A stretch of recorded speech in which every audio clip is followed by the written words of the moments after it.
हर पीर से जुमा अपने फेवरेट शो न्यूज़ आई को यूट्यूब पर देखने के लिए डॉन न्यूज़ के ऑफिशियल यूट्यूब चैनल पर आइए, उसको सब्सक्राइब कीजिए और बेल आइकन को प्रेस कीजिए।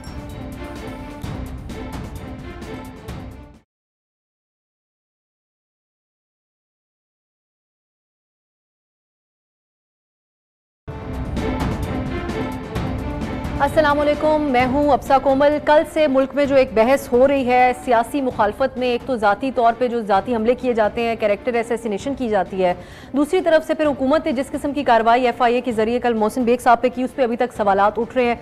खुद भी इब्तदाई तौर पे अदालत ने सवाल उठा दिया था, लेकिन जो दो बयानात ऐसे सामने आए जिन्होंने मुझे काफ़ी जिसको कहते हैं जज्बाती किया है कि सियासतदानों के साथ क्या क्या मामलात पेश आते हैं और हमारी सियासत में किस किस किस्म की तरीक़ाकार इस्तेमाल किए जाते हैं, कारकर्दगी के बजाय किस तरीके से ऑब्जेक्टिफाई किया जाता है। उसने बहुत सारे सवालात आज उठाए हैं जो मुराद सईद साहब ने थोड़ी देर पहले एक प्रेस कॉन्फ्रेंस की है।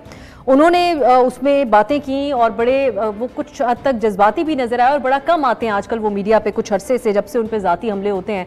कुछ दिन पहले आपने देखा था एक टॉक शो से इसकी शुरुआत हुई थी। अभी बहस में ये मामला इसलिए है कि उसी पे दरख्वास्त लेके मुराद सईद साहब FIA के पास गए थे और फिर जो कार्रवाई हुई, लेकिन उन्होंने कहा कि जी मैं ग्रास रूट लेवल से सियासत के अंदर आया हूँ और मुझ जैसा मिडिल क्लास बंदा जो बाकी के सियासतदान हैं उनको मुखातिब करके वो कह रहे थे उनको बर्दाश्त नहीं है। साथ ही उन्होंने कहा कि मैं पार्लियामेंट में जब तकरीर करता हूँ तो आप लोग सुनते हैं कि किस किस्म के मुझ पे जुमले कसे जा रहे होते हैं, और नाम भी आज उन्होंने लिए कादिर पटेल साहब का, आगा रफ़ीउल्लाह साहब का, हाफिज़ हमदुल्ला साहब का और मियाँ जावेद लतीफ़ साहब का, कि वो कहते हैं कि आगाज़ से मुझ पे इस किस्म की बातें की गई मेरी फैमिली के हवाले से, और अब जब से ये हालिया जो किताब का हवाला दे की बात की जाती है, वो कहते हैं कि जब मैं इलेक्शन में जाने लगा तो उसके बाद से ये सिलसिला शुरू कर दिया गया है।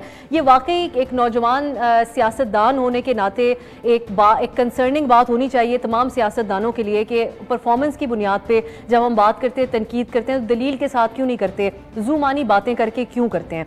दूसरी बात जिसने मुझे काफ़ी मूव किया वो मरियम नवाज साहिबा की बात थी। उन्होंने कहा आज मैं ये इंकशाफ करना चाहती हूँ कि मैं जब लंदन में थी तो अपनी वालदा की इयादत के लिए जाती थी तो PTI के कुछ जो कारकुनान जो होते थे वो हरासा करते थे हर दिन की बुनियाद पर, और उनके मुताबिक मरियम नवाज साहिबा के उसकी सरपरस्ती प्राइम मिनिस्टर साहब करते थे या फिर इनकरेज करते थे इन ख्यालात को। आप पहले सुनिए मुराद सईद साहब ने क्या गुफ्तगू की आज और उसके बाद मरियम नवाज साहिबा ने क्या बातचीत की। जावेद लतीफ नामी शख्स को उठा के मेरे घर की खवातीन, मेरे बहनों के ऊपर गलीज किस्म की गुफ्तगू की जाती है। जब मैं पार्लियामेंट में गुफ्तगू करता हूँ तो मेरी गुफ्तगू के जवाब में कभी आगा रफ़ीउल्लाह, कभी हमदुल्ला, कभी राना सनाउल्लाह, इनको उठा के मेरे बारे में गलीज किस्म की गुफ्तगू की जाती है। पहले मुझे और मेरे खानदान को आपने गलीज गालियां आप दे रहे थे, तब तक मेरी जात को निशाना बना रहे थे, लेकिन आज मैं इसलिए बोल रहा हूँ कि ये जब परफॉर्मेंस एवेल्यूएशन हुई तो मैं वजारत का चेहरा हूं, फेस हूं। जब अपनी वालदा की इयादत के लिए मैं लंदन वाले अपार्टमेंट से निकलकर हॉस्पिटल जा रही होती थी तो नीचे 3-4 PTI के वर्कर्स गाली देकर मुझे बुलाते थे, दूर से गाली देते थे।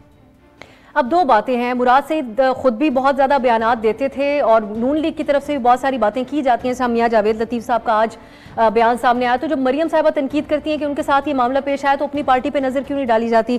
मुराद सईद साहब, उनसे आज सवाल भी किया एक सहाफ़ी ने कि आपके हवाले से होने वाली नाज़ेबा गुफ्तगू तो काबिल मज़म्मत है, लेकिन क्या कुलसूम नवाज़, मरियम नवाज़ और बिलावल के हवाले से आपकी गुफ्तगू उस पर क्या कहेंगे। उन्होंने कहा मेरे लिए ये लोग मैटर नहीं करते। तो एक तरफ जहाँ हम ये अफसोस का इजहार करें, दूसरी तरफ हम इन डबल स्टैंडर्ड्स को भी ज़रूर पॉइंट आउट करेंगे। फिर बात है मोहसिन बेग साहब की हिरासत के हवाले से, इस पर कल से सवाल उठ रहे हैं। उसकी एक तो अपडेट कल की तो खबर ये थी कि खुसूसी अदालत ने उनका जिस्मानी रिमांड दिया, लेकिन एडिशनल सेशन जज ने साफ तौर पे ये कह दिया कि गैर कानूनी तरीके से कार्रवाई की गई है। आज की खबर ये है कि उन्होंने चैलेंज कर दिया दहशतगर्दी की दफात को इस्लामाबाद हाई कोर्ट में। तो इन तमाम इशूज़ के ऊपर एक तो इसके ऊपर हम बात करेंगे, ख़ास तौर पे पीपल्स पार्टी का भी पॉइंट ऑफ व्यू लेंगे इसके ऊपर कि क्या ये तरीक़ाकार होना चाहिए या फिर हमें सिर्फ दलील से बात करनी चाहिए, क्योंकि सबसे ज़्यादा माजी में इफेक्टेड रही है इसके ऊपर पीपल्स पार्टी और उनके ऊपर को खातिर खा इस हिसाब से कोई इल्ज़ाम नहीं लगता है। दूसरी बात होगी हमारे सियासी मंजरनामे पर जो मामला चल रहे हैं। मरियम नवाज से आज पूछा गया कि क्या करने जा रहे हैं आप अदम एतमाद के हवाले से। वो कहती हैं कि रिस्क होगा, लेकिन ये रिस्क लेना भी है। बिलावल भुट्टो साहब ने भी हुकूमत पर तनकीद की आज और ये कहा कि मुल्क में जमहूरियत आमरीत का दौर इस वक्त परवान चढ़ रहा है। ये दो मामलात हैं, इनके ऊपर बात करेंगे। अपोजिशन से पूछेंगे कि अगर आप इतने पुरएतमाद हैं तो रिस्क क्यों। हुकूमत से पूछेंगे कि अगर आप घबरा नहीं रहे तो काबीना में इत्तेहादियों को मजीद नशिस्तें पोजीशंस क्यों देने जा रहे हैं। ये तमाम मामला हैं, इन पर बात करने के लिए हमारे साथ स्टूडियो में तशरीफ़ फरमाएं वज़ीर मुमलिकत बराए इत्तलात व नशरियात फ़ारूक हबीब साहब और पीपल्स पार्टी की रहनुमा शर्मिला फारूकी साहबा हमारे साथ हैं और नून लीग के रहनुमा तारिक फजल चौधरी साहब थोड़ी देर में हमें ज्वाइन कर लेंगे। आगाज़ में शर्मिला साहबा आपसे कर लेती हूँ। ये जो आप बतौर एक खातून सियासतदान, हम खवातीन जिस भी फील्ड में हो हमें बहुत ऑब्जेक्टिफाई किया जाता है और हमें बहुत सी बातें सुननी पड़ती हैं। मुराद सईद ने जो आज बातें की, FIA ने जैसे भी कार्रवाई की, उसके ऊपर तो सवालात एक तरफ है, हम हुकूमत के सामने भी रखेंगे। आप क्या कहेंगी इसके ऊपर? क्या दलील से होनी, आप अगर सुन पा रही हैं शर्मिला साहबा, तो क्या दलील से बात होनी चाहिए या फिर इस किस्म के हमले क्यों होते हैं हमारे पार्लियामान में? जी शुक्रिया आप साहब। देखिए बात ये है कि अगर मैं ये कहूँ यहाँ पर, और मेरे भाई फ़ारूक हबीब साहब यहाँ पर बैठे हुए हैं, कि जब से PTI एक पॉलिटिकल होराइज़न पे पाकिस्तान के नमूदार हुई है और जो अल्फाज या जो टोन और टेनर ये लोग इस्तेमाल करते हैं, इसमें मैं फ़ारूक भाई को शामिल इसलिए नहीं करूँगी क्योंकि he is one of those people जो फिर भी तहजीब के दायरे में रह के गुफ्तगू कर लेते हैं, लेकिन इनकी जमात के बेशतर लोग ऐसे हैं जो इंतहाई गलीज़ ज़बान इस्तेमाल करते हैं। अनफॉर्चुनेटली मुझे ये कहना पड़ रहा है, ना सिर्फ टॉक शोज़ पे, पार्लियामान में, पार्लियामान के बाहर प्रेस कॉन्फ्रेंसेस में और बिलखुसूस सोशल मीडिया पे, और इस हद तक कि लोगों को हरासा किया जाता है।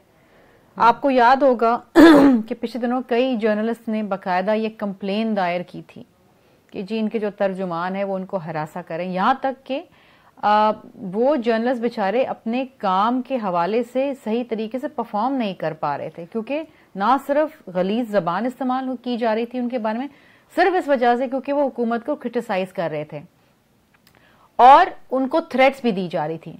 अब माजी में भी हमने देखा है कि एक दूसरे के ऊपर हमले हुए हैं, लेकिन कभी जलसों में हो जाते थे, कभी पार्लियामान के अंदर तल्ख कलामी हो जाती थी। बट जब से PTI आई है, ऑपोजिशन की जमात बनते हुए कंटेनर पे चढ़ के, और अब हुकूमत में, सियासत में एक जिसे कहते हैं ना कि गुफ्तगू के अंदर एक किसे कहते हैं आलूदगी आ गई है अनफॉर्चुनेटली। माजी में हमने सुना कुछ लोगों को कहते हुए ट्रैक्टर ट्रॉली ये वो चीजें हो जाती थी, लेकिन it's become a regular now. यहाँ तक कि मैं आपको अपने बारे में बताती हूँ अफसा, कि मैं बहुत सारे इनके PTI के जो रिप्रेजेंटेटिव्स हैं इनके साथ टेलीविजन टॉक शोज पे नहीं बैठती। I do not want to indulge in a conversation with them. मैंने कभी कोई PMLN का बंदा या MQM का बंदा कभी रिफ्यूज नहीं किया बैठने, लेकिन इनके चंद एक ऐसे लोग हैं जो इस हद तक शर्मिला साहब सिर्फ PTI को उसका जिम्मेदार कैसे ठहराया जा सकता है? अरसा दराज से मोहतरमा बेनजीर के साथ आजकल भी क्लिप शेयर होते हैं कि वो असेंबली में कितनी सब्र का, तहम्मुल का मुजाहरा करती थी उस वक्त भी, तो फिर सारी की सारी सियासत शुरू से ये मामला चलते आ रहे हैं, अगर अभी भी चल रहे हैं तो फिर भी उस पर भी मुजम्मत होनी चाहिए, लेकिन सिर्फ एक जमात को तो उसका जिम्मेदार मैं आपको एक बात बताऊं, it comes from your leadership. आपकी लीडरशिप अगर आपकी इस किस्म की हरकतें और इस किस्म की गुफ्तगू को अप्रिशिएट करेगी, इनकरेज करेगी, तो आप करेंगे। इनकी जमात में क्राइटेरिया ये है, बेंचमार्क ये है कि जितनी आप सामने अपने ऑपोजिशन को गालियां और गंदी जबान इस्तेमाल करेंगे उतनी आपको तरक्की मिलेगी। माजरत के साथ मुराद सईद साहब की जो गुफ्तगू और जो लैंग्वेज रही है पार्लियामान के अंदर और पार्लियामान के बाहर ऑपोजिशन जमातों के नुमाइंदों के हवाले से और लीडरशिप के हवाले से, वो क्या है? आप जरा क्लिप्स तो दिखाएं ना।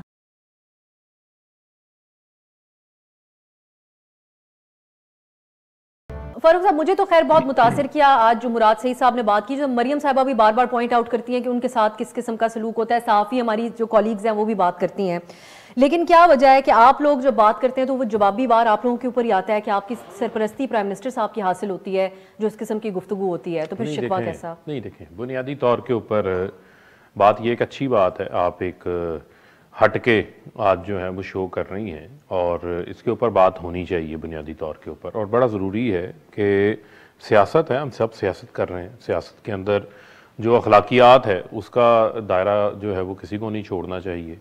पहले तो एक चीज़ ये तय कर लेनी चाहिए कि जो हमारे TV टॉक शोज़ हैं, ये TV talk shows current affairs के टॉक शोज़ हैं, और करंट अफेयर्स में मोस्टली जो है वो आपकी जो हालात हाज़रा पे गुफ्तगू हो रही है। बहुत कम होता है कि ऐसे सोशल सब्जेक्ट्स के ऊपर, करंट अफेयर्स के जो प्राइम टाइम टॉक शोज़ हैं उनके ऊपर डिस्कशन हो। अमूमन जो हुकूमती कारकर्दगी है, अपोजिशन जो कर रही है, उसके ऊपर बातचीत हो रही होती है। तो मैं ये समझता हूँ कि फिर मौजू भी वही होना चाहिए। ये कोई ऐसा लोग टीवी शोज इस वजह से नहीं देखते कि यहाँ पर बैठ के हमने एक दूसरे के ठट्ठे लगाने हैं, एक दूसरे के ऊपर अखलाक से गिरी हुई गुफ्तगू करनी है। किसी को, जिस तरह आपने कहा कि किसी को आपने स्पेसिफिकली एट्रीब्यूट करना है किसी ख़ास बात के हवाले से जिससे वो अखलाक से गिरी हो, किसी की ज़ाती करदार कशी के ऊपर बात हो, उसको बैठ के इनकरेज करना, ये मैं समझता हूँ कि बिल्कुल ही नामुनासिब बात है।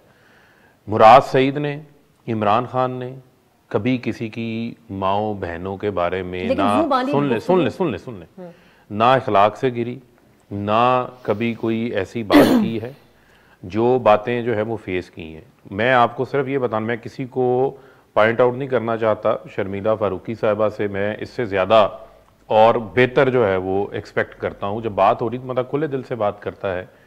जिस किस्म की गुफ्तगू जो है वो पार्लिमान के अंदर बहुत सारे लोग करते हैं, वहाँ पर इखलाक से गिरी हुई गुफ्तगू करते हैं और किसी के बारे में पर्टिकुलर इशारे करना, मैं नहीं समझता कि उससे आप कोई हासिल कर सकते हैं। लेकिन कोई इससे आप ऑब्जेक्टिव हासिल नहीं कर सकते। रात से टीवी आप मेरी कारकर्दगी के ऊपर बात करें। प्राइम मिनिस्टर साहब की तरफ से भी दिए जाते रहे, अली अमीन गंडापुर की तरफ से भी दिए जाते रहे, दीगर अरकान भी, शेख रशीद साहब खास तौर पे, शर्मिला साहिबा की जमात के हवाले से उनको बड़ा सुनना पड़ता है, पीपल्स पार्टी चेयरमैन के बारे में तो बातें होती हैं, खुद प्राइम मिनिस्टर साहब मरियम नवाज के ऊपर भी हमले होते हैं। देखें, मैं आपको सिर्फ ये बताना चाहता हूँ, बुनियादी तौर के ऊपर जिस चीज़ के ऊपर हम सबको जो है वो फोकस करना चाहिए, सबकी ये जिम्मेदारी है, सबकी ये रिस्पॉन्सिबिलिटी है। आप किसी चीज़ को इनकरेज नहीं कर सकते और ख़ास तौर के ऊपर नेशनल मीडिया के ऊपर बैठ के आप इनकरेज नहीं कर सकते। अब मुझे आप सिंपल ये बता दें कि आप बार बार एक चीज़ को हैमर करना, मुराद सईद को मैं जानता हूँ, ठीक है, हमने खुद 2007 के अंदर जो है वो अपनी स्ट्रगल शुरू की, पेशावर यूनिवर्सिटी के अंदर इंसाफ स्टूडेंट्स फेडरेशन की बुनियाद रखी। मुझे पता है कि वो ग्रास रूट से एक नौजवान जो है वो सामने आया है और वहां से जो है वो पीटीआई की टिकट के ऊपर मुंतखब होकर आया, 2013 के अंदर आए, अपोजिशन में रहे, आज वफाकी वजीर है, उनकी जो वजारत है उस वजारत के अंदर उनकी परफॉर्मेंस बोल रही है। आप उनके नंबर्स पे बात करें, आप उनकी कारकर्दगी को चैलेंज करें, आपके पास बेशुमार मटेरियल होगा, आपके पास बेशुमार मटेरियल होगा तनकीद करने। लेकिन किसी को पर्टिकुलरली देखें, अगर सुन ले मैं इससे आगे ना देखें, अगर किसी ने कुलसूम नवाज के बारे में कहा, मैं आपको कैटेगोरिकली बताना चाहता हूँ, कभी इमरान खान ने इनकरेज नहीं किया, कभी इमरान खान ने नहीं कहा। अगर किसी ने किया, सुन लें, अगर किसी ने किया वो इसका इनफरादी फेल हो सकता है, नहीं होना चाहिए, किसी के बारे में भी नहीं होना चाहिए, चाहे वो मरियम है, चाहे वो मुराद सईद है, चाहे वो खातून अव्वल है। बिल्कुल सुन लेना, खातून अव्वल का तो कोई, मुझे आप ये बताएं, एक मिनट सुन लें, वो तो उनका तो कुछ सियासी किरदार भी नहीं है ना, ठीक है। कुलसूम नवाज साहिबा, अल्लाह ताला उन्हें जन्नत नसीब करे, वो इस जहां से जा चुकी हैं, लेकिन वो मियाँ साहब के साथ उनका एक सियासी रोल भी था, इलेक्शन भी लड़ती थी, बड़ी मुअज़्ज़ज़ खातून थी, इज्जतदार खातून थी, ठीक है। लेकिन खातून अव्वल उनका तो ना को पॉलिटिकल एक्सपोजर है, ना को पॉलिटिकल किरदार है, उनको ऑब्जेक्टिफाई करना, तरह तरह की स्टोरियां इंस्टॉल करना, प्राइम मिनिस्टर की जाती जिंदगी के बारे में गुफ्तगू करना, उसको फिर ट्रोल करना, फिर जो बंदा एक ट्रेंड्स बनाए वो ट्रेंड वाला पकड़ा जाए, उसकी हमायत में मरियम सफदर सामने आ जाए। ये देखें, इससे मुझे इजाजत दीजिएगा चौधरी साहब, एक तो उनको खुशामदीद कहूंगी चौधरी साहब आपको, दूसरा ये कि एक ये जो मामला है, आज मुराद सईद साहब ने कहा कि ये साबित होता है जो रवैया होता है, नाम लिया आपकी जमात से उन्होंने, जावेद लतीफ साहब का, कि वो मुझ पे बहुत जूम आनी किस्म की बातें करते थे, पार्लियामान में मेरी कारकर्दगी के ऊपर बात नहीं करने देते, स्पीच करता हूं तो इस किस्म की बातें होती हैं। और साथ ही ये बात उनकी सुनने वालों को भी बिल्कुल दिल को लगी होगी कि अगर कोई आम आदमी इस मुल्क में सियासत में आ जाता है तो उसके साथ ये रवैया रवा रखा जाता है। क्या वजह इन ट्रेंड्स की, तारिक फजल चौधरी साहब? देखिए, सबसे पहली बात तो ये है कि ये जो रवैयों की आपने सियासत में बात की है, ये काबिल मजम्मत है, चाहे किसी भी जमात की तरफ से हो, किसी भी लीडरशिप के खिलाफ हो, इसमें कोई दो राय नहीं है। और सियासत के अंदर जब आप आर्गूमेंट आपके पास ना हो, आपके पास दलाइल ना हो और आप समझें कि आप अपने सियासी मुखालिफ को दलील की बुनियाद पर नहीं हरा सकते, तो अनफॉर्चुनेटली इस तरह की बातें सामने आती हैं कि वो फिर जाती हमलों के ऊपर बात चली जाती है। फरहाद सईद साहब के खिलाफ अगर कोई ट्रेंड ऐसा बनाया गया या बात की गई तो वो काबिल मजम्मत है। और उन्होंने कहा कि जनाब ज़ाहिर है उनकी फैमिली है, उनकी घर है, उनके जाती जिंदगी है, उसके ऊपर इस तरह के ट्रेंड्स की मैं कहता हूँ कि ये बिल्कुल गैर मुनासिब है। बाकी अगर इसी बात को मैं आगे बढ़ाऊं, अब अगर मोहसिन बेग साहब से उन्हें ये गिला है, उनका बिल्कुल राइट है कि वो उनके खिलाफ एप्लीकेशन दें, और अगर उनका कोई बात जो उन्होंने की वो काबिल दस्तअंदाजी है पुलिस या SIA है, तो दोनों इदारों को ये राइट है कि वो उनके खिलाफ कानूनी चाराजोई करें। लेकिन अगर हमारी किसी लीडरशिप ने बात की है मोहसिन बेग साहब के हवाले से, तो वो उस रवैये की है जो रवा रखा गया है। रवैये की जब बात आती है तो फिर सारों के ऊपर ही सवाल उठते हैं कमोबेश। आप लोगों के दौर में भी क्या कुछ होता था, फिर सहाफियों के हवाले से तनकीद करने पे नजम सेठी साहब के साथ क्या हुआ था, जब बात करें तो आई थिंक सबको मद्देनजर रखना चाहिए। यहाँ पे एक और डिस्कशन भी है खातून अव्वल के हवाले से। सोशल मीडिया के ऊपर इल्जाम है, एक शख्स जो जेरे गिरफ्तार है इस वक्त, जिसके ऊपर मरियम साहबा बहुत आवाज उठा रही हैं, तो वो उस शख्स के जो जिस किस्म के वो हैशटैग्स चला रहा था, यहाँ फारूक साहब भी कह रहे हैं कि खातून अव्वल खुद सियासी एक्टिविटी में नहीं आती हैं, तो क्या जरूरत है कि मरियम नवाज साहबा ठीक है इस बात पे सवाल करें कि गिरफ्तारी का तरीका कार क्या है, लेकिन खुलकर हिमायत क्यों करती हैं इस किस्म की जुबान सोशल मीडिया पे इस्तेमाल करने वालों की, अगर खुद आप लोग मुखालिफ हैं इन तरीकों के? देखिए, मैं समझता हूँ जी कि मरियम नवाज साहबा ने जो आज बात की है, उन्होंने बिल्कुल एक लाइन ड्रॉ कर दी है। उन्होंने बड़ा सिंपल एक फार्मूला दे दिया है शाइस्तगी का, और कहाँ ना आपने लाइन क्रॉस करनी है, कहाँ नहीं करनी। उन्होंने बिल्कुल एक आप ये कहेंगे लकीर खींची है। उन्होंने कहा है कि जो इज्जत वज़ीर आज़म खातून अव्वल के लिए जिसकी तवक्को करते हैं सियासी जो भी दूसरी जमातें हैं सियासी मुखालफिन से, वही पैरामीटर्स जो दूसरों की माँ और दूसरों के घर है उनके बारे में भी रवा रखनी चाहिए। ये बड़ी बेसिक बात उन्होंने की है। और उन्होंने जो हवाले दिए हैं, मैं खुद इस बात का गवाह हूँ, मीडिया गवाह है इस बात का, कि जब उनकी वालदा मोहतरमा बेगम कुलसूम नवाज साहिबा बीमार थी, उनकी बीमारी के हवाले से कितने प्रोपेगेंडे किए गए। उनकी हॉस्पिटल जहाँ वो जेरे इलाज थी, कोमा की हालत में थी, वहाँ पे लोग घुसे, हमारे ख्याल में वो PTI के लोग थे। उसके बाद उनके घर के ऊपर फिजिकल हमले किए गए लंदन में। अब मुझे ये पता है वो सारी फुटेजेस भी मौजूद हैं। इनका जिक्र करके उन्होंने कहा कि फिर माएँ तो सबकी काबिल एहतराम है, वो तो ठीक है घर की इज्जत सबकी साहब, लेकिन एक तरफ गलती हो रही है तो दूसरी तरफ मेरा स्पेसिफिक ही सवाल, और मैं कल से ये जानने की कोशिश कर रही हूँ कि क्यों वो उस शख्स को डिफेंड कर रही हैं आके जिसका सोशल मीडिया पे मौजूद है, वो किस किस्म के ट्रेंड्स चला रहा था, और वो ये कह दें कि ठीक है गिरफ्तारी गलत तरीके से हुई है, लेकिन वो डिफेंड तो ना करे मरियम साहबा, फिर वो कैसे कह सकती हैं कि PTI परवान चढ़ाती है सोशल मीडिया पे बदतमीजी को? देखिए, मरियम बीबी ने किसी ऐसे ट्रेंड को ना तो डिफेंड किया है, ना ये कहा है कि ये ट्रेंड चलाना ठीक है, ना किसी एक ट्रेंड के बारे में उन्होंने कहा है कि जनाब शाबाश आपने बहुत अच्छा किया। हमारे हर शख्स ने जिस ट्रेंड के बारे में पूछा गया, जिसका जिक्र भी मीडिया में मुनासिब नहीं है, उसने कहा है कि वो गैर इखलाकी ट्रेंड था, और वो प्राइम मिनिस्टर नहीं, वो किसी शख्स के बारे में भी चलाना जो है वो गलत है। बाकी ये कि उसके ऊपर जो इल्जाम साबित हो गया है या जायज तरीके से गिरफ्तार किया गया है, ये सारी बातें जो है। चलिए, आप अपने तौर पे तारिक फजल साहब, अपने तौर पे आप इस चीज की मजम्मत करते हैं कि अगर वो शख्स जो बात कर रहा था, अगर वो ट्रेंड चला रहा था ऐसे इसमें खातून अव्वल पे पर्सनल अटैक हो रहे थे या प्राइम मिनिस्टर साहब के, तो आप उसके ऊपर मजम्मत करते हैं? जी मैं बिल्कुल उसकी, देखें मरियम बीबी ने भी उसकी मजम्मत की है। उन्होंने कहा है कि ये रवैये अगर आपको नाकाबिले कबूल है तो हमारे लिए भी नाकाबिले कबूल थे। इसका मतलब यह है कि दोनों साइडों पर रवैयों की मजम्मत होनी चाहिए, हम भी करते हैं। सियासत मुख्तलिफ नजरियात रखने का नाम है, सियासत जाती दुश्मनी का नाम नहीं है, सियासत एक दूसरे को बेइज्जत और नंगा करने का नाम नहीं है, सियासत एक दूसरे को गालियां देने का नाम नहीं है, सियासत एक दूसरे को घरों तक हमले करने का नाम नहीं है, एक दूसरे की जातियात को निशाना बनाने का नाम नहीं है। ये बिल्कुल हमें अल्लाह का शुक्र है, क्लैरिटी है इस बात के ऊपर। चलें जी, ठीक है, एक ब्रेक की तरफ जाते हैं। और मजम्मत यकीनन तौर सबको करनी चाहिए, इसके ऊपर होता हुआ भी कुछ नजर आना चाहिए। एक प्रिंसिपल स्टैंड अगर ले लिया जाए तमाम लीडरशिप की तरफ से कि इस तरह की चीज़ों को इनकरेज नहीं करते स्टार्टिंग फ्रॉम द गवर्नमेंट, तो बहुत बेहतर हो जाएगा। एक ब्रेक की तरफ जाते हैं, वापस आके फारूक हबीब साहब से कुछ इस बारे में भी पूछेंगे जो FIA ने कल कार्रवाई की है, और खास तौर पर हम बात करेंगे अपोजिशन। आज वो कहती है मरियम नवाज के हम रिस्क लेने को तैयार हैं अदम एतमाद की सूरत में, क्या तैयार है हुकूमत उसके लिए, और अपोजिशन के साथ तक तैयार है? शॉर्ट ब्रेक के बाद खुशामदीद। हम बात करें जो रवैये हैं जिसके ऊपर आज मुराद सईद ने भी प्रेस कॉन्फ्रेंस की कि उनको किन किन चीज़ों का सामना करना पड़ता है पार्लियामान में, और इसके अलावा मरियम नवाज़ ने भी बताया कि सियासी मामलात की वजह से जब वो लंदन में अपनी वालदा की इयादत के लिए गई थी तो उनको क्या कुछ सुनना पड़ा, तो क्यों ये रवैये मजीद बढ़ते ही जा रहे हैं। अब जरा फ़ारूक हबीब साहब आपसे हम बात कर लेते हैं। कल से एक सवाल उठ रहा है कि किस किस्म की FIA की कार्रवाइयाँ थी। आज मरियम नवाज़ ने कहा है कि प्राइम मिनिस्टर साहब इदारों को इस्तेमाल करते हैं अपने अपोनेंट्स जो व्यूज़ सामने आते हैं उनके खिलाफ, उन लोगों के खिलाफ। तो मोहसिन बेग साहब बड़े करीबी भी थे पहले प्राइम मिनिस्टर साहब के, और अब जो मामला उनके साथ कल बना पूरे मुल्क ने देखा है। ये खबर सामने आ रही है कि आप लोग उन जो सेशन जज थे जिन्होंने FIA की कार्रवाई को इब्तदाई तौर पर गैर कानूनी करार दिया था, उनके खिलाफ रेफरेंस दायर करने जा रहे हैं। देखिए, अभी तक मेरे पास कोई ऐसी इतला नहीं है कि इस हवाले से कोई रेफरेंस दायर करने जा रहे हैं या नहीं करने जा रहे। ओबियसली उसको जो है वो हमारी लीगल टीम देखेगी, या उस पर जिस मुतलका जो इदारा है अगर उनका कोई मामला है वो उसे और FIA का जो अंदाज था कल उसके ऊपर। मैं जी बिल्कुल आपका सवाल मैंने बिल्कुल समझ लिया उसे। मैं सिर्फ उस पर ये बात करना चाहता हूँ, दो चीज़ें हैं इस मामले के पहलुओं को देखना चाहिए। पहली तो है मोहसिन बेग साहब की हवाले से जो गुफ्तगू उन्होंने फरमाई, मैं समझता हूँ कि वो उनको ज़ेब नहीं देती थी।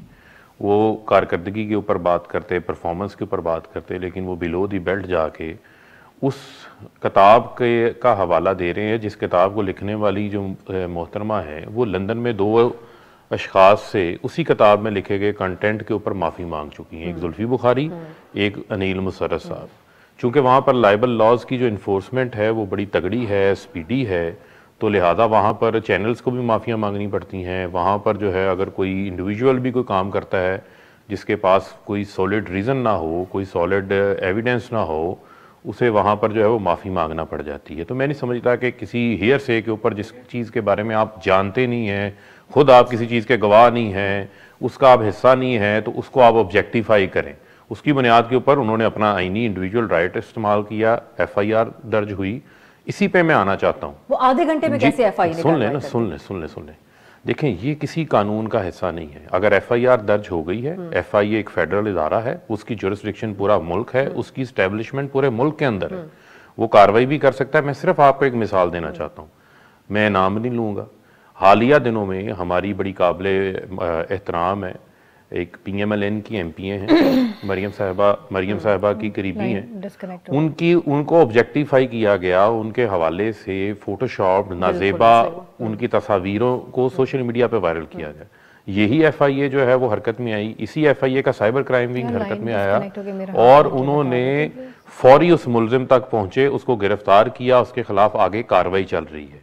हम ये चाहते हैं कि ये जो हमारे इदारे हैं, इन इदारों को आप इस नज़र से ना देखें कि ये कोई वजीर है, वजीर को भी वही आईनी हकूक हासिल है, उसके लिए भी वही कानून है जो बाकियों के लिए, सबके लिए, बिल्कुल सबके लिए।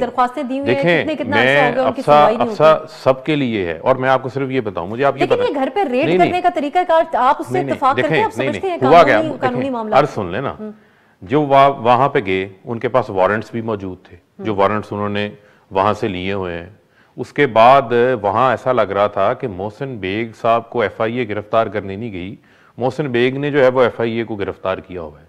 जिस अंदाज से वहां पर फायरिंग वो हो रही है, जिस अंदाज से एहलकार को मारा पीटा जा रहा है, लम्बे है कि उसके जो है वो माथे के ऊपर जो जितना गहरा जख्म है, और खुदा ना खास्ता ऐसे हमले में सुन लें, नहीं देखें, ये तो एक आर्गूमेंट आप बना लेते हैं ना सेल्फ डिफेंस का।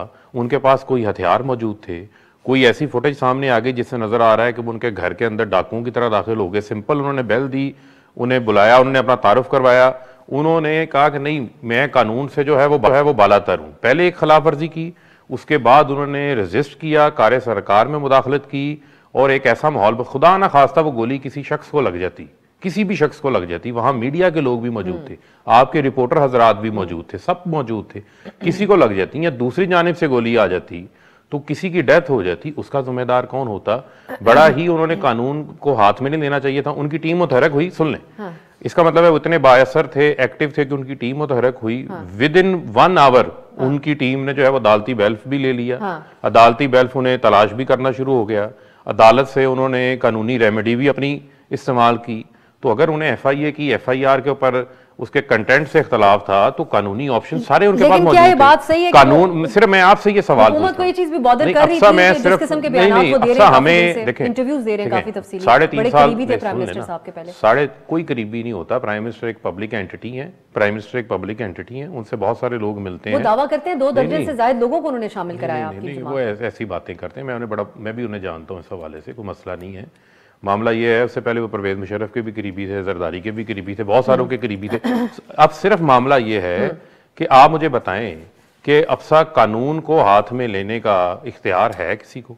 मुझे आप सिंपल ये बताएं कि आप बंदूक उठा के आप जो है वो फायरिंग वहां पर करें, किसी के पास इख्तियार नहीं है। जो रीजन वो आगे से दे रहे हैं सेल्फ डिफेंस का, वो अदालत में देखा जाएगा। वो अदालत में साबित करें जाके अपने, वो अदालत में देखा जाएगा। लेकिन ये जो अमल है, इस अमल को आप क्या अच्छा समझती हैं? बिल्कुल भी नहीं समझती। पहला अमल तो जो गैर अखलाकी गुफ्तगू, उसको अच्छा समझती हैं आप? बिल्कुल भी नहीं। और जो उन्होंने फायरिंग की, क्या हमारा आदर्श हो इस चीज के ऊपर जो फायरिंग उन्होंने की, क्या उसको अच्छा समझती हैं? दोनों चीजें ठीक नहीं है, लेकिन एफआईए ने जो कार्रवाई करनी है वो फारूक साहब आप भी समझते हैं, हम भी हमें कानूनी तौर पे ही देखना होगा उसको। देखें, वो देखें, बिल्कुल देखें, लेकिन ये किसी जगह कानून में कोई बाढ़ नहीं है। सिर्फ मुझे आर्गुमेंट मुकम्मल करने दें। ये किसी जगह कानून में बाढ़ नहीं है कि अगर एफआईआर 9 बजे दर्ज हुई है तो आप गिरफ्तारी 1 बजे करें, लेकिन जो हुकूमती शख्स की तरफ से दरख्वास्त है उसमें मिनटों में कार्रवाई हो जाए। आम शहरी 6-6 साल इंतजार करते हैं। इस बात को आप डिफेंड नहीं कर सकते। नहीं, डिफेंड करने की बात नहीं है। मामला ये है कि अगर एक कानून के अंदर एक राइट मौजूद है, तो आप ये समझती हैं कि अगर किसी के हवाले से कार्रवाई नहीं हुई, किसी के हवाले से अगर कार्रवाई हो गई है, तो क्या वो कार्रवाई गलत है? जो अमल हुआ वो गलत हुआ। उसके ऊपर अगर कार्रवाई हुई है, उसके ऊपर अगर कार्रवाई हुई है, तो फिर उनको अपना दफा अदालत में करना। स्टेट मिनिस्टर है, लेकिन थोड़ा ऑपोजिशन को भी मौका देते हैं। शर्मिला साहबा, शर्मिला साहबा, इस मामले को मैं वाइंड अप करूंगी आपके एक कमेंट के बाद। अब आपके जमात के लोगों का अगर रफीउल्लाह साहब का भी नाम आया, कादिर पटेल साहब का भी नाम लिया, आज मुराद सईद साहब ने, आपकी जमात इसके असर में रहती है, इस तरह की बातें होती हैं आप लोगों के बारे में भी, आपके चेयरमैन इनके खिलाफ को कार्रवाई करेंगे जिनके नाम आज मुराद सईद साहब ने लिए हैं पार्लियामान के हवाले से? देखिए अफसा, ये बड़ी this is a very simple issue. ये कोई इतना बड़ा मतलब ऐसा इशू नहीं है जिसके ऊपर कोई रॉकेट साइंस बड़ा जहन इस्तेमाल करना पड़े। अगर आप समझते हैं कि आपके साथ ज्यादती हुई है या किसी ने आपके ऊपर गलत अल्फाज इस्तेमाल करें, तो आपके पास कानून के मुताबिक कार्रवाई करने के काफी ऑप्शंस हैं। They should go ahead with this. लेकिन बात यह है, मैं दोबारा ये कहूंगी, नॉट दैट आई इनकरेज इस किस्म की गुफ्तगू या इस किस्म की जुमलेबाजी या इस किस्म की मानाखेज बात। हमारे प्रेसिडेंट साहब के बारे में, जरदारी साहब के बारे में ना जाने क्या क्या बातें, क्या क्या उनको नाम दिए हुए। चेयरमैन बिलावल भुट्टो जरदारी साहब को किस तरीके से मुखातिब करते हैं। आप अभी बात कर रही थी ना कि देखिए ये सब्र की बात है कि हम बड़ा हौसला इस्तेमाल करते हैं, हम उस जबान में जवाब नहीं देते, लेकिन कभी भी किसी का सब्र का पैमाना लबरेज हो सकता है। All said and done, I don't encourage this kind of discussion और दिस काइंड ऑफ इस किस्म की गुफ्तगू बिल्कुल नहीं होनी चाहिए पार्लियामान के अंदर या पार्लियामान के बाहर। वी आर पॉलिटिशियंस, हम पार्लियामेंटेरियंस हैं, हमें एक एग्जाम्पल सेट करना चाहिए लोगों के लिए। अगर हम इस किस्म की गुफ्तगू करेंगे तो जाहिर बात है कारकुनान आगे क्या करेंगे, दे विल फॉलो अस। ठीक हो गया। But all said and done, Imran Khan साहब कोई माने या ना माने, इनकी ये मतलब फारूक भाई माने ना माने, he encourages this। मैंने कभी in the last so many years कभी नहीं देखा कि पीटीआई के किसी सिटिंग एमएनए सेनेटर किसी ने इस किस्म की गुफ्तगू अल्फाज इस्तेमाल करें और इमरान खान साहब ने आके पब्लिकली उसे कंडेम किया हो, कभी नहीं। इसका एक एविडेंस की हद तक ये भी बात मैं आपसे एग्री करते हुए शर्मिला साहबा, आगे टॉपिक भी चेंज करूंगी। एक इसकी एविडेंस हमारे पास ये भी है कि एक पाकिस्तान के मशहूर एंकर हैं, उन्होंने अपनी आंखों देखा हाल बताया था कि जब फयाज चौहान साहब ने बातें की थी, बहुत बातें सुनाई थी ऑपोजिशन को और बड़े अजीबोगरीब अल्फाज, तो उसके कुछ ही दिन बाद प्राइम मिनिस्टर साहब ने उनके सामने बड़ा इंकरेज किया था कि मेरा टाइगर आ गया। तो ये तो यकीनन एक आप लोगों का इल्जाम के तौर पर मौजूद है और उसको कुछ बैक भी करते हैं लोगों के बयान। लेकिन मैं फारूक साहब जब दोबारा आपकी तरफ आऊंगी, आप इस पर रिस्पॉन्ड कीजिएगा। मैं ऐसी कोई बात नहीं है। देखिए बात यह है कि अगर कोई अल्फाज कोई इस्तेमाल करता है, कोई गलत अल्फाज इस्तेमाल करता है, उसको कभी हमने जो है वो इनकरेज नहीं किया और ना ही इसके ऊपर कोई हमारी कोई दफाई पोजीशन है। मैं ये समझता हूँ कि सब पार्टीज को अपनी अपनी जगह के ऊपर मुहासबा करना चाहिए, सब पार्टीज को। ठीक है, जो तारिक फजल चौधरी साहब ने भी बात की थी, किसी भी जगह के ऊपर अगर कोई गलत करता है तो हमें ये नहीं कहना चाहिए कि तुम्हारे ने ये गलत किया था। सब ये फैसला कर लें कि भाई उसको कंडेम करेंगे, उसको आप डिस्करेज करेंगे, जब डिस्करेज करेंगे तो कोई भी आगे नहीं आएगा, किसी की भी जरूरत नहीं होगी ऐसी गुफ्तगू। टॉपिक चेंज करते हैं अब। तारिक फजल चौधरी साहब, आज मरियम साहिबा ने कहा है कि रिस्क लेना पड़ेगा अदम एतमाद के हवाले से, और ये रिस्क लेना वक्त की जरूरत है, हम तैयार हैं इसके लिए।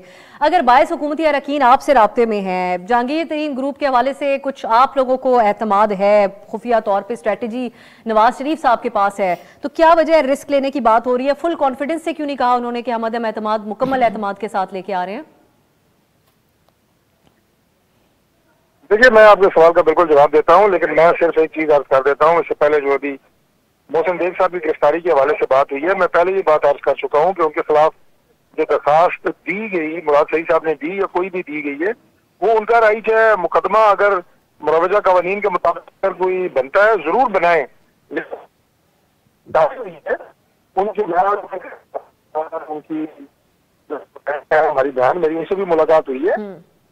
30 से 40 बंदे उनके घर में दाखिल हुए हैं, सिविल कपड़ों में दाखिल हुए हैं। मतलब चादर और चारदीवारी का जो एक तहफ़्फ़ुज़ और पर्दा होता है उसे पामाल नहीं करना चाहिए, चाहे वो कोई भी हो, उसका ताल्लुक किसी भी जमात से हो, वो मोहसिन बेग हो, वो कोई और हो, ये किसी सूरत में भी नहीं होना चाहिए। और ये मतलब ये चीज जो काबिल मजम्मत है वो काबिल मजम्मत है। बाकी कानूनी कार्रवाई जो है वो कानून के दायरे के अंदर हो, हमें कोई एतराज नहीं है। जो आपने बात की कि वोट ऑफ नो कॉन्फिडेंस की, देखिए 3.5 साल से पोजीशन में कभी भी हतमी तौर पर, और बिलखुसूस मियां नवाज शरीफ साहब ने कभी भी हतमी तौर पर इस तरह वोट ऑफ नो कॉन्फिडेंस पेश करने के हवाले से इस डिक्लेरेशन का और इस अज़म का इजहार अपोजिशन ने नहीं किया। और उस दिन पीडीएम इजलास के बाद हतमी ऐलान नहीं था तारिक साहब भी होते रहे। बाकी मैं मुकम्मल कर लूँ, आपकी आवाज मुझे नहीं आ रही। बात यह है कि ये एक आईनी ऑप्शन है, ये एक कानूनी ऑप्शन है, और हम अपनी एक जिम्मेदारी सियासी और इखलाकी अदा कर रहे हैं। लोगों का प्रेशर इतना बढ़ चुका है, लोग इस वक्त इस कदर तंग आ चुके हैं। आप आज की बात देखें, यानी आज 12 रुपए फी लीटर पेट्रोल बढ़ा है, उसके क्या असरात एक आम आदमी पर मुरतब होंगे? अवाम किस कदर तंग है, 3 वक्त की रोटी लोगों को मिल नहीं रही, महंगाई का एक नया तूफान आएगा, और ये सारी बातें अवाम एक्सपेक्ट कर रहे हैं पोजीशन से कि वो कोई कदम उठाएं और हुकूमत से जल्द अज जल्द हमारी जांच। तो हम अपनी एक सियासी और जैसा मैंने कहा इखलाकी जिम्मेदारी पूरी कर रहे हैं। ठीक हो गया। नंबर गेम यकीनन अपोजिशन के पास कम होती है, इसीलिए वो अपोजिशन कहलाती है। हम अपना पूरा जोर लगाएंगे, पूरी तैयारी से वोट ऑफ नो कॉन्फिडेंस आएगी, लेकिन अगर खुदा न खास्ता ये नाकाम होती है तो हमने तो अपना एक सवाल आप करें, उसके बाद ब्रेक पे जाऊंगी। डॉक्टर साहब मुझे ये बताएं कि आप $95 के ऊपर पेट्रोल लेके, ठीक है, आप आगे जो है वो उसको सस्ता दे सकते हैं, वो आपके पास ऑप्शन है। हमारे पास तो सेल टैक्स को जीरो करने का ऑप्शन था, वो हमने कर दिया है। वो 17% सेल टैक्स पेट्रोल में नहीं है। सवाल आपका पहुंच गया, मुझे वो आपके दौर में कभी भी नहीं था ऐसा। 56 रुपए टैक्स होता। मुआवजा एक शॉर्ट ब्रेक के बाद।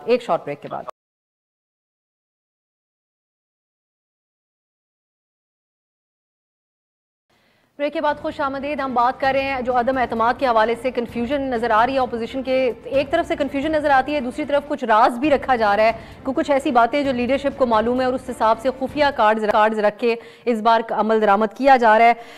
पहले तो शर्मीला साहब आप कॉमेंट कीजिएगा कि अब आप लोगों के पास क्या पोजिशन है इस वक्त? बिलावल साहब ने एक तो ये कह दिया कि ये जो हुकूमत है ये डेमोक्रेटिक नहीं है गवर्नमेंट, ये किस बुनियाद पे उन्होंने बात की? क्योंकि आप लोग लॉन्ग मार्च भी निकाल रहे हैं, एहतजाज भी कर रहे हैं, सारी चीजें हो रही हैं, टीवी टॉक शोज भी हो रहे थे। आमरीत के दौर में तो ऐसा नहीं होता।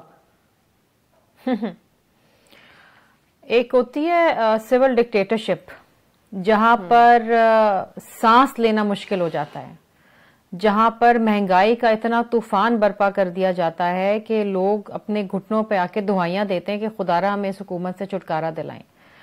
जहां पर वन मैन शो चलता है कि अगर आपने उसके खिलाफ बात करी या उसको क्रिटिसाइज किया तो फिर जो मोहसिन बेग के साथ हुआ फिर ये होता है। तहम्मुल, बर्दाश्त। जब आप हुकूमत के अंदर होते हैं ना, आप सरबराह होते हैं, चीफ एग्जीक्यूटिव होते हैं मुल्क के, और एक फाल डेमोक्रेसी में, जमहूरियत के अंदर आप बर्दाश्त करते हैं, आप उसे एक तरीकेकार से डील करते हैं। जब हम हुकूमत में थे पीपल्स पार्टी, तो जरदारी साहब प्रेसिडेंट साहब थे, क्या क्या जरदारी साहब के बारे में नहीं कहा जाता था।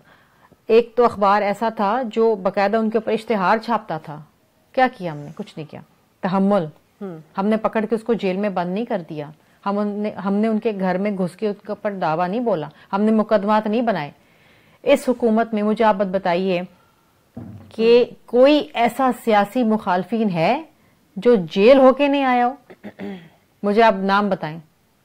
From PMLN to Peoples Party, every opposition member वक्त थोड़ा कम है। मैं एक कमेंट फारूक साहब का भी ले लेती हूँ। फारूक साहब, आप लोग कहते हैं घबरा आप नहीं रहे, लेकिन काबीना में आप इत्तेहादियों को जगह देने लगे हैं, तो हमें बताएगा किस किस को वजारत मिलने वाली है, कहाँ कहाँ एडजस्ट करेंगे? देखें, वो तो किसको बनाना है किसको नहीं बनाना ये तो प्राइम मिनिस्टर का प्रोग्रेटिव है। इस हवाले से अभी कोई डिसीजन, कोई फैसला जो है वो नहीं हुआ है एज नाउ। जो मैं आपसे आज खबरें छपी हैं, एज नाउ मैं आपसे जो गुफ्तगू कर रहा हूँ उस हवाले से कोई डिसीजन नहीं हुआ। दूसरा मामला ये है कि हमारे तो ये खबरें गलत छपी हैं आज? मुझे नहीं पता खबरें जो है वो गलत छपी हैं या दुरुस्त छपी हैं, लेकिन जब ये डिसीजन होगा सबको पता चल जाएगा। लेकिन ये डिसीजन है कि वजारतें दे रहे हैं। अभी तक कोई ऐसा डिसीजन नहीं हुआ। दूसरी बुनियादी चीज देखें, दूसरी बुनियादी चीज क्या है?